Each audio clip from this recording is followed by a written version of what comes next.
Hello friends, मैं के रमेश केंद्रीय विद्यालय से। और आज हम फिर एक नए टॉपिक के साथ हैं। क्लास टेंथ का इकोनॉमिक्स का ये फर्स्ट चैप्टर है डेवलपमेंट। और इस चैप्टर में हम समझेंगे कि डेवलपमेंट क्या है, किस तरीके से अलग अलग कंट्रीज़ के बीच में हम कंपेयर कर सकते हैं डेवलपमेंट एस्पेक्ट को लेकर, और फ्यूचर में हमारा डेवलपमेंट का क्या एस्पेक्ट रहना चाहिए। तो आइए शुरुआत करते हैं इस चैप्टर की। डेवलपमेंट को समझने से पहले कुछ कन्फ्यूज़न जो कुछ स्टूडेंट्स के माइंड में रहता है उसको क्लियर कर लेते हैं। उसमें एक बहुत ही आम एस्पेक्ट है कि ग्रोथ एंड डेवलपमेंट के बीच में क्या फ़र्क है। इकोनॉमिक्स में ये टॉपिक डिस्कस होता है, साथ साथ फिजिकल एजुकेशन में क्योंकि एक टॉपिक है ग्रोथ एंड डेवलपमेंट, तो उसको लेके बच्चों के बीच में कन्फ्यूज़न है। तो आइए एक बार देखें कि इसमें क्या डिफरेंस है। ग्रोथ ग्रोथ जो है वो एक क्वांटिटेटिव एस्पेक्ट है, जहाँ क्वांटिटी इन्वॉल्व हो, लाइक हमारी हाइट इतनी इंक्रीज हो गई या फिर आप कह सकते हैं कि हमारे नेल्स इंक्रीज हुए, या फिर हेयर जो है। ग्रोथ एक तरीके से आप कह सकते हैं क्वांटिटेटिव एस्पेक्ट है। लेकिन अगर डेवलपमेंट की बात करें तो डेवलपमेंट एक क्वालिटेटिव एस्पेक्ट है, क्वालिटी। और शॉर्ट में अगर समझाऊं तो आप कह सकते हैं कि डेवलपमेंट जो है वो क्वालिटी ऑफ लाइफ है। अब वो क्वालिटी जो है वो अलग अलग एस्पेक्ट में हो सकती है। क्वालिटी जो है वो इकोनॉमिक लाइफ, आपकी सोशल लाइफ, आपका कल्चर लाइफ, ये सारे एस्पेक्ट बहुत ब्रॉड एस्पेक्ट है डेवलपमेंट, जिसके अंदर इकोनॉमिक, सोशल, आपका जो है वो कल्चरल, सारे एस्पेक्ट्स लिए जाते हैं। ठीक है। तो आप ये कह सकते हैं कि जो डेवलपमेंट गोल्स हैं वो अलग अलग पर्सनस के अलग अलग हो सकते हैं, डिपेंडिंग अपॉन देयर सिचुएशन। ठीक है। तो इसी चीज़ को हम समझते हैं। अब देखिए टेबल आपके सामने है। इस टेबल के अंदर आप ये देख सकते हैं कि जो लैंडेस मतलब कैटेगरी बांटे गए हैं कि कैटेगरी ऑफ पर्सन्स और उनके डेवलपमेंट गोल क्या हो सकते हैं। तो आप देखिए कि जो लैंडलेस रूरल लेबर्स हैं, जिनके पास जो है वो ज़मीनें नहीं हैं, उनके डेवलपमेंट गोल क्या है। उनके डेवलपमेंट गोल यही है कि उनको जो है वो मैक्सिमम काम मिल सके। ठीक है। वर्किंग आवर्स मिल सके, वर्किंग डेज मिल सके, प्लस जो है वो बेटर वेजिस मिल सके। ठीक है। मजदूरी जो है वो ज़्यादा मिल सके। एट द सेम टाइम अगर हम कंपेयर करें कि एक प्रॉस्पिरियस जो संपन्न फैमिली फार्मर है, ठीक है, पंजाब का, उसके क्या डेवलपमेंट गोल होंगे। उसके डेवलपमेंट गोल ये होंगे कि जितने ज़्यादा से ज़्यादा इनकम, वो फैमिली इनकम क्रिएट कर सके अपने फील्ड से। ठीक है। सो दैट वो अपने बच्चों को अच्छे से पढ़ा सके, ये उनके फैमिली गोल्स होंगे। एट द सेम टाइम अगर एक और एग्जांपल लिया जाए कि a girl from rich urban family, उनके क्या गोल होंगे, तो इसको भी हम समझ सकते हैं। देखिए इसमें यहाँ पर इस स्लाइड में यही मैंने मेंशन किया है कि गर्ल्स जो हैं वो एक्सपेक्ट करती हैं कि उनको फ्रीडम और अपॉर्चुनिटी जो है वो ज़्यादा मिले। ठीक है। ख़ासतौर पे जो है वो इस तरीके का कि उनको सोसाइटी के अंदर रिस्पेक्ट और जो इक्वलिटी है वो मिले। तो ये एक आप कह सकते हैं कि डेवलपमेंट गोल है किसका, एक अर्बन गर्ल का। तो इसी तरीके से अलग अलग जो है वो लोग जो रहते हैं उनके सिचुएशंस अलग अलग हैं, और डिपेंडिंग अपॉन द सिचुएशन हम ये मान सकते हैं कि उनके डेवलपमेंट गोल्स अलग अलग होंगे। तो अब डेवलपमेंट गोल्स को जब हम देखें तो उसमें इम्पॉर्टेंट जो है वह इनकम ही नहीं, अदर गोल भी हैं। जैसे प्राइमरी लेवल पर जो है वो सबकी कोशिश ये रहती है कि एक अच्छा इनकम अर्न करे, सो दैट जो एसेंशियल चीज़ें हैं उसको अवेल कर सके। ठीक है। वो भी एक डेवलपमेंट गोल है। लेकिन इनकम के साथ साथ अगर आप अदर गोल की बात करोगे तो उसके अंदर आपका आता है कि इक्वल ट्रीटमेंट मिल सके, फ्रीडम मिल सके, सिक्योरिटी मिल सके, आपको सोसाइटी के अंदर रिस्पेक्ट मिल सके, किसी टाइप का कोई डिस्क्रिमिनेशन ना हो। ये सब भी आपका एक गोल है। आप कह सकते हैं कि ये भी आपका डेवलपमेंट गोल है, ये भी आपका डेवलपमेंट शो करता है, नॉट जस्ट इनकम। तो इनकम के साथ ये एस्पेक्ट, इसीलिए मैंने पहले ही कहा था कि डेवलपमेंट एक बहुत ही ब्रॉड एस्पेक्ट है। तो आइए एक छोटा सा क्वेश्चन है आप सबके लिए। ये क्वेश्चन मैं ऑलरेडी डिस्कस कर चुका हूँ। आप ये देखिए कि अलग अलग लोगों के अलग अलग डेवलपमेंट गोल क्यों हैं। तो फर्स्ट ऑप्शन ये है कि क्या इसलिए है कि सब अलग अलग हैं, या फिर इसलिए है कि सबकी लाइफ के अंदर सिचुएशंस अलग अलग हैं। हम ऑलरेडी इस वीडियो में डिस्कस कर चुके हैं। ये आपके लिए क्वेश्चन है, आप सोचिए और सोच कर आप जवाब अपने आप को दीजिएगा। इसी के आगे हम ये देखें तो आप ये देख सकते हैं कि यहाँ पर नेशनल डेवलपमेंट जो है वो एक बहुत ब्रॉड एस्पेक्ट है। हमें अपने पर्सनल डेवलपमेंट के साथ साथ नेशनल डेवलपमेंट का भी जो है वो ध्यान रखना है। आपको मैं एक छोटा सा एग्जांपल के थ्रू समझाता हूँ। आप ये देखिए कि ये एक एग्जांपल है जो आपके एनसीईआरटी में दिया गया है। ठीक है। इस एग्जांपल के अंदर बहुत ही क्लियरली बताया गया है कि एक आप कह सकते हैं कि फैक्ट्री है जो कि अफ्रीका में है। ठीक है। और वहाँ से जो है वो अच्छी खासी इनकम हो रही है, लेकिन उसमें से बहुत सारे टॉक्सिक जो है वो गैसेस जो है वो रिलीज़ होते हैं उस इंडस्ट्री से। तो आप ये कह सकते हैं कि वो कुछ जो है वो टॉक्सिक लिक्विड जो है वो रिवर्स वगैरह में भी जो है वो डाला जा सकता है। ठीक है, तो अब ये बताइए कि अगर इंडिविजुअल डेवलपमेंट देखा जाए तो उनका हो रहा है, तो क्या वो, लेकिन वो वैसे सीधा बिना ट्रीटमेंट किए वो वाटर को आप कह सकते हैं कि रिवर्स में छोड़ देना, क्या ये नेशन के लिए सही है? तो ये सवाल आप सबके लिए है, आप इसके ऊपर सोचिए। तो इसीलिए कई बार हमें अपने इंडिविजुअल, अपने व्यक्तिगत स्तर से उठकर नेशन के डेवलपमेंट के बारे में भी सोचना चाहिए। आप देख सकते हैं कि आपके सामने कंपैरिजन किस तरीके से किया जा सकता है, ये क्वेश्चन पूछा जाता है कई बार कि how to compare different countries और स्टेट्स। ठीक है, ये सवाल है। तो इसके लिए एक बहुत ही शॉर्ट सा आंसर है कि हमें जो है वो डेवलपमेंट को देखकर हम कंपेयर कर सकते हैं, लेकिन अब डेवलपमेंट में कौन कौन से एस्पेक्ट देखें। ठीक है, तो इसमें देखिए आपके पास जो सेकंड पॉइंट है, इसमें बहुत ही सिंपली बोला गया है कि एवरेज इनकम जो है वो किसी भी देश की कितनी है, उसके बेसिस पर हम जो है वो कंपेयर कर सकते हैं। ठीक है, कंपेयर देखिए, आप जैसे आपने देखा होगा कि क्रिकेट के अंदर जो एवरेज रन रेट है उसके बेसिस पे होता है कि किस ओवर में कितने रन मारे। ठीक है, इसी तरीके से एवरेज एक ऐसा चीज़ है जो हमेशा कंपैरिजन के लिए यूज़ होता है। ठीक है, आप इनडायरेक्टली जो है वो एवरेज परफॉर्मेंस आपका निकाल के, परसेंटेज में निकाल के दो बच्चों के बीच में मार्क्स को कंपेयर कर सकते हैं।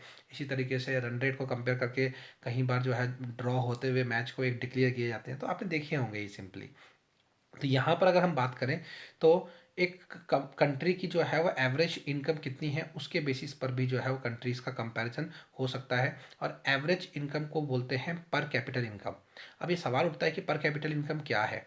जो टोटल इनकम है किसी देश की, गुड्स एंड सर्विसेज की जो टोटल वैल्यू है किसी एक फाइनेंशियल ईयर में, तो टोटल इनकम है उसको जब हम टोटल पॉपुलेशन से डिवाइड कर देते हैं तो पर कैपिटल इनकम आता है। पर कैपिटल इनकम मतलब हर एक आदमी के पास कितना पैसा है, तो total income divided by total population. ठीक है, तो हर आदमी के पास कितना पैसा है वो आता है। ये एक जस्ट एक एवरेज है, इसका ये मतलब नहीं है कि ये इतना पैसा सबके पास होगा। That is just an average compare करने के लिए।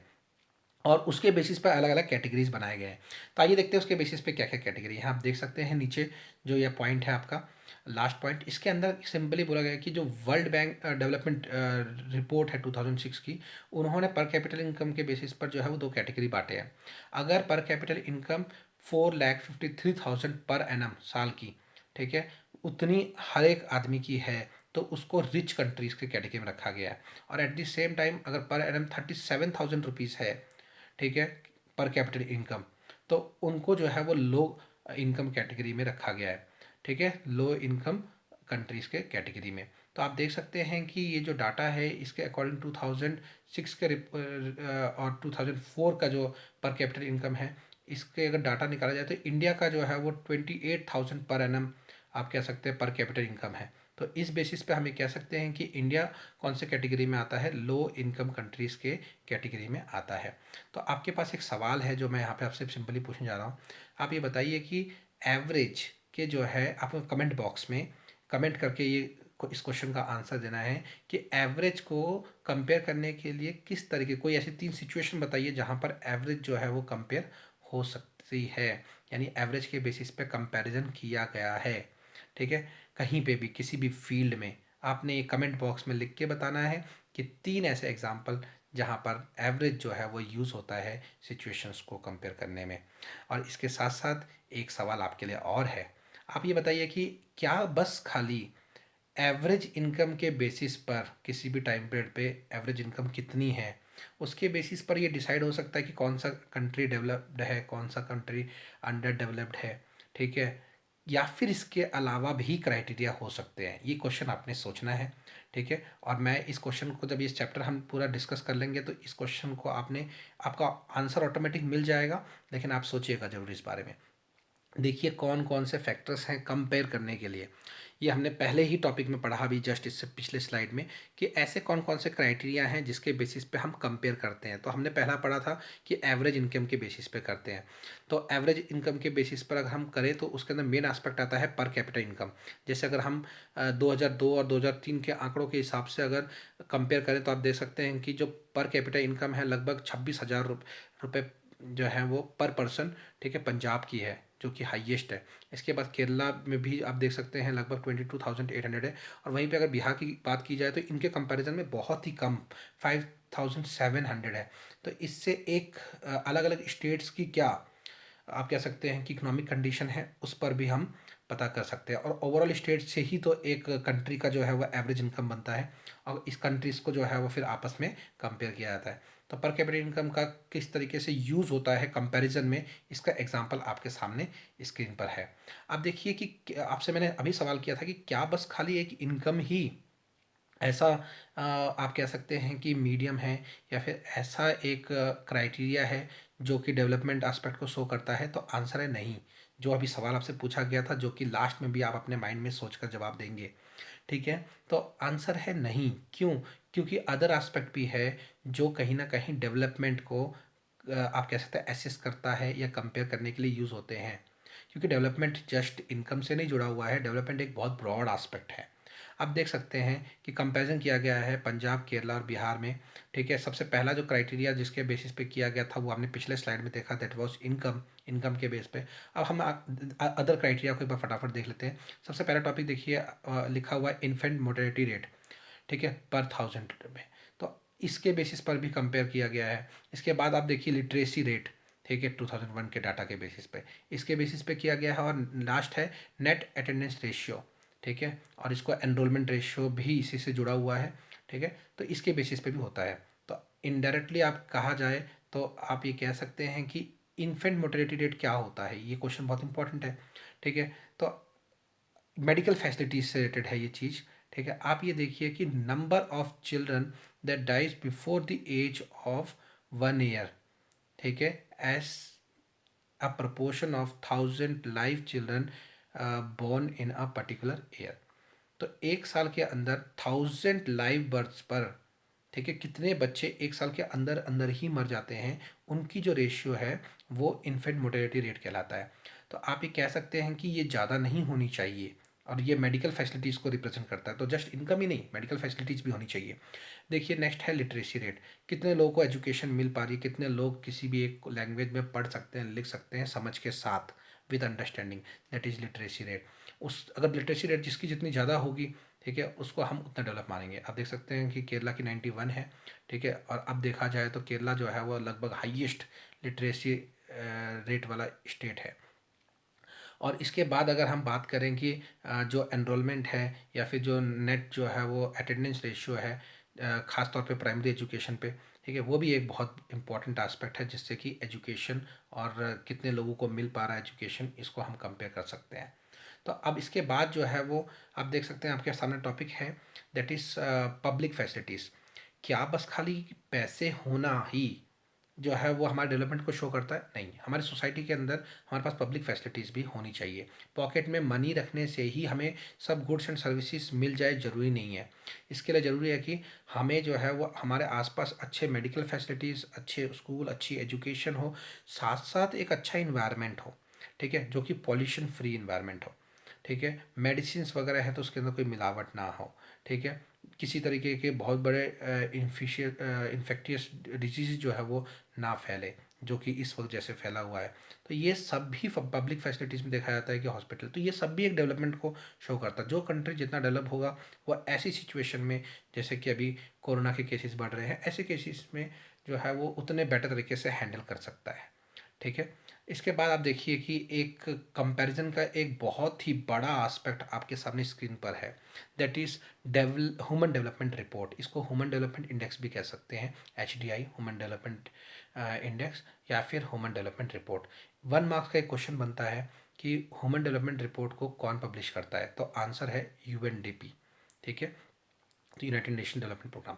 तो आप ये कह सकते हैं कि ह्यूमन डेवलपमेंट रिपोर्ट जो है वो पब्लिश होती है, और वो पब्लिश होने के बाद कंपेयर किया जाता है कि किसका क्या लेवल है, क्या रैंकिंग है, इसमें रैंक किया जाता है। आप देखिए आपके सामने कुछ डाटा है, जैसे कि इंडिया की जो रैंक है वो यहाँ लास्ट कॉलम में देखिए 126 रैंक है। तो यानी हमारे जो नेबरिंग कंट्रीज़ हैं उसके अंदर श्रीलंका एक ऐसा कंट्री है जो जिसका HDI 93 है रैंक, यानी अपने से आगे है, ठीक है। बाकी नेबरिंग कंट्रीज़ जो हैं वो पीछे हैं, लेकिन श्रीलंका जो है वो आगे है। तो अब ये सवाल ये बनता है कि ये ह्यूमन डेवलपमेंट रिपोर्ट जो है, इसको किस बेसिस पे कंपेयर किया जाता है, इसके अंदर क्या क्या देखा जाता है। तो उसके लिए आप सबके सामने देखिए, क्राइटेरिया आप सबके सामने है। सबसे पहले हम देखेंगे यहाँ पे आपका पर कैपिटल इनकम। ठीक है, किसका कितना पर कैपिटल इनकम है, मैंने आपको बताया। पर कैपिटल इनकम कैसे निकालते हैं, टोटल जो इनकम है देश की डिवाइडेड बाय कितने लोग रहते हैं, दैट इज पॉपुलेशन को जब हम डिवाइड करते हैं तो हर आदमी के पास कितना पैसा है ये हमें पता चलता है। ठीक है, दूसरा है लाइफ एक्सपेक्टेंसी एट बर्थ, यानी लाइफ पर जहाँ पे भी हम पैदा होते हैं ना, जिस भी देश में, उस देश में लाइफ पर कितने साल हम जी सकते हैं, दैट इज लाइफ एक्सपेक्टेंसी। ठीक है, तो अगर लाइफ एक्सपेक्टेंसी, मेडिकल फैसिलिटीज़ अच्छे हैं किसी देश में तो लाइफ एक्सपेक्टेंसी ज़्यादा होगी, मेडिकल फैसिलिटी कम है तो लाइफ एक्सपेक्टेंसी कम होगी। तो ये देखना ज़रूरी है कि आपका लाइफ एक्सपेक्टेंसी जो है वो भी एक क्राइटेरिया है जो कि आपका HDI यानी ह्यूमन डेवलपमेंट इंडेक्स या ह्यूमन डेवलपमेंट रिपोर्ट को एनालाइज करने में या कंपेयर करने में या बनाने में यूज़ होता है। अगला आप देखिए कि ग्रॉस इन्वायरमेंट रेशियो। ठीक है, ग्रॉस एनरोलमेंट रेशियो, तो ये एजुकेशन से रिलेटेड है। ठीक है, और इसके साथ साथ जो है वो जो लिटरेसी जो आस्पेक्ट है, लिटरेसी रेट, तो ये दोनों ही आस्पेक्ट है। कई बार लिटरेसी होने के बावजूद भी लोग जो हैं वो, बच्चे जो हैं वो एनरोल नहीं हो पाते हैं या ड्रॉप आउट बहुत ज़्यादा बढ़ जाते हैं। तो एजुकेशन के अंदर ये दो क्राइटेरिया लिए गए हैं, एक ग्रॉस एनरोलमेंट रेशियो और दूसरा है लिटरेसी रेट। ठीक है, लिटरेसी रेट हम ऑलरेडी डिस्कस कर चुके हैं कि किसी भी लैंग्वेज में आप पढ़ सकते हैं, उसको लिख सकते हैं समझ के साथ, यानी with understanding, that is literacy rate. और ग्रॉस एनरोलमेंट रेशियो क्या है कि कितने बच्चे जो हैं वो एनरोल्ड हैं, ठीक है, आपके एजुकेशन में। और इस सबके बेसिस पर जो है वो HDI की रैंक निकाली जाती है, ह्यूमन डेवलपमेंट इंडेक्स की रैंकिंग निकाली जाती है वर्ल्ड में, और उस रैंकिंग से कंपेयर किया जाता है कि कौन सा कंट्री का क्या लेवल ऑफ डेवलपमेंट है। तो आप देख सकते हैं कि इसके बाद खाली क्या हमारे जो प्रेजेंट सिचुएशन है वही एक क्राइटेरिया है, या फ्यूचर के बारे में भी कुछ जो है वो हमारे प्लानिंग्स ज़रूरी हैं डेवलपमेंट के। देखिए, डेवलपमेंट जो है वो डायरेक्टली इनडायरेक्टली इन्वायरमेंट को इफेक्ट करती हैं। ठीक है, तो इन्वायरमेंट को जब इफेक्ट करते हैं तो क्या हम अपनी जनरेशन के लिए तो बहुत अच्छा कर रहे हैं, क्या फ्यूचर जनरेशन के लिए भी कुछ सोच रहे हैं, क्या उनके लिए भी कुछ रिसोर्सेज को हम रख रहे हैं। जब हम ये सवाल अपने माइंड में लाते हैं तो एक डेवलपमेंट का एक बहुत ही सुंदर एस्पेक्ट जो कि एजेंडा 21 में जो है वो डिसाइड हुआ था, दैट वाज सस्टेनेबल डेवलपमेंट। ठीक है, या फिर आप कह सकते हैं सस्टेनेबिलिटी ऑफ डेवलपमेंट, डेवलपमेंट को सस्टेन करना, आगे तक ले जाना। और आगे तक कब ले जा सकते हैं, जब हम अपने नेचुरल रिसोर्सेज को जो है वो बचाएं, ना केवल अपने लिए बल्कि फ्यूचर जनरेशन के लिए। तो आप ये कह सकते हैं कि अपनी ज़रूरतों को पूरा करते हुए फ्यूचर जनरेशन के नीड्स को भी माइंड में रखना, ठीक है, सस्टेनेबिलिटी ऑफ डेवलपमेंट है।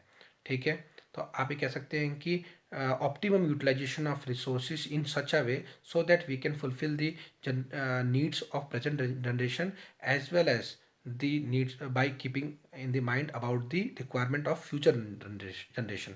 ठीक है, तो फ्यूचर जनरेशन की भी जो रिक्वायरमेंट्स हैं उनको भी माइंड में हमने रखना है। आइए एक एग्जांपल लेते हैं अंडरग्राउंड वाटर का। आप देख सकते हैं कि समय के साथ साथ जो है वो अंडरग्राउंड वाटर के अंदर बहुत ज़्यादा जो है उसका लेवल आप कह सकते हैं कि घटता जा रहा है। पानी जहाँ पे पहले ही थोड़ा सा आप कह सकते हैं कम खोदने पर मिल जाता था, वहीं पर अब उसी पानी के लिए जो है वो बहुत ज़्यादा डेप्थ तक जाना पड़ रहा है। तो अंडरग्राउंड वाटर की जो कंजप्शन है वो जब बढ़ता चला गया, तो आप ये बताइए कि सब कुछ अगर हम ही यूटिलाइज कर देंगे, हम ही कंज्यूम कर लेंगे, तो फ्यूचर जनरेशन को हम क्या देंगे। ठीक है, तो सस्टेनेबिलिटी ऑफ डेवलपमेंट हमें सजेस्ट करता है कि हमें जो है वो रेन वाटर हार्वेस्टिंग करना चाहिए, हमें जो है वो जो हमारे ज़मीन के अंदर इसको रिफ़िल करना चाहिए वाटर को, वेल के थ्रू या ट्यूबवेल के थ्रू। तो ये सब एस्पेक्ट जो है वो सस्टेनेबिलिटी ऑफ डेवलपमेंट का एक बहुत इंपॉर्टेंट एस्पेक्ट है। और आप देख सकते हैं कि यहाँ पर आपके सामने है एक्सहॉशन ऑफ नेचुरल रिसोर्सेज। हमें बस खाली ये नहीं है कि नेचुरल रिसोर्सेज को यूज़ करना है, ठीक है, जैसे कि कुछ पेट्रोलियम है, ठीक है, अभी कोल है, अगर हमें पूरा जनरेशन, अपने जनरेशन में अगर हम इसको यूज़ करेंगे तो फ्यूचर के लिए क्या बचाएंगे, क्या आने वाले जो जनरेशन है उनके लिए भी एक अच्छा इन्वायरमेंट देना, उनको भी नेचुरल रिसोर्सेज देना, क्या ये हमारी रिस्पॉन्सिबिलिटी नहीं है, ये भी हमारी रिस्पॉन्सिबिलिटी है। तो नेचुरल रिसोर्सेज को बहुत केयरफुली यूटिलाइजेशन करना है, रिसोर्स की प्लानिंग करनी है, आपने जोग्राफी पार्ट में पढ़ा भी होगा, रिसोर्स की प्लानिंग करनी है इन such a way so that हम इसको कंजर्व कर सकें फ्यूचर जनरेशन के लिए। तो आइए इसको देखें कि किस तरीके से ये जो एस्पेक्ट है यहाँ पर, ये ज़रूरी है कि सस्टेनेबिलिटी को अगर हम समझें तो उसमें एग्जाम्पल लेते हैं कि नेचुरल रिसोर्स में जो क्रूड ऑयल है, तो देखो ऑयल की ज़रूरत तो सबको पड़ती है, जो पेट्रोल है, ठीक है, कंप्रेस्ड नेचुरल गैस है, जहाँ से ये सब आता है, तो इसकी ज़रूरत सबको है आज के टाइम पीरियड पे, ठीक है। तो सबको है, लेकिन क्या हम सब कुछ यूटिलाइज अभी कर दें? ये क्वेश्चन है, एक बहुत ही फंडामेंटल इश्यूज हैं जो हमें समझने की ज़रूरत है कि क्या हमारे डेवलपमेंट का यही एस्पेक्ट है कि हम सारा कुछ प्रेजेंट के लिए रख लें, मतलब प्रेजेंट के लिए कंज्यूम कर दें, फ्यूचर के लिए कुछ भी ना रखें, तो क्या उसको डेवलप्ड नेशन कहेंगे आप किसी भी ऐसे व्यक्ति को डेवलप कहोगे जो अपनी प्रेजेंट की ज़रूरतें पूरा कर रहा है, फ्यूचर के बारे में बिल्कुल नहीं सोच रहा, कोई सेविंग फ्यूचर के लिए नहीं कर रहा है? नहीं कहेंगे ना। तो इसीलिए ये एस्पेक्ट बहुत बढ़ जाता है, इम्पॉर्टेंट है कि हम जो है वो सस्टेन करें डेवलपमेंट को। जस्ट डेवलपमेंट को अचीव करना ही इम्पॉर्टेंट नहीं है, डेवलपमेंट को सस्टेन करना इम्पॉर्टेंट है। तो ये आपकी बहुत ही इम्पॉर्टेंट एस्पेक्ट में आता है। तो दोस्तों, ये बहुत ही, आप कह सकते हैं कि बारीक चीज़ है, ठीक है, जहाँ पर हम ये कंक्लूड कर सकते हैं पूरे नॉर्मली सभी एस्पेक्ट्स को देखने के बाद कि डेवलपमेंट एक सिंगल एस्पेक्ट नहीं है। डेवलपमेंट एक ब्रॉड एस्पेक्ट है जिसके अंदर क्वालिटी, ना केवल प्रेजेंट की क्वालिटी ऑफ लाइफ देखी जाती है, बल्कि फ्यूचर की जो आप कह सकते हैं कि पॉसिबिलिटीज़ है कि हम इसी क्वालिटी ऑफ लाइफ को सस्टेन कर सके, वो भी हमें देखना चाहिए। तो ये था आज का हमारा चैप्टर डेवलपमेंट। उम्मीद है कि आप सबको ये चैप्टर पसंद आया होगा, ठीक है। कुछ डाउट्स हैं तो आप कमेंट बॉक्स में लिखिए, मैं जब भी फ्री होऊंगा तो उन डाउट्स को मैं क्लियर करूंगा। और बच्चों, डेवलपमेंट जो ऐसा हमने बोला क्वालिटी ऑफ लाइफ है, तो उम्मीद करते हैं कि आप सब अपनी एजुकेशन की क्वालिटी को अच्छे से मेंटेन करेंगे, आप अपने हेल्थ को अच्छे से मेंटेन करेंगे, और इस टाइम जब ज़रूरत है कि आप सब घर में रहें, ठीक है, कोरोना से बचें, खुद को भी बचाएं, देश को भी बचाएं। हमारी इंडिविजुअल रिस्पॉन्सिबिलिटी भी है, अपने तरफ अपने डेवलपमेंट के लिए भी और नेशन के डेवलपमेंट के लिए भी ज़रूरी है। तो उम्मीद करता हूँ कि आप सब घर पे रहेंगे, सेफ रहेंगे और इसी तरीके से अच्छे से पढ़ते रहेंगे। Okay friends.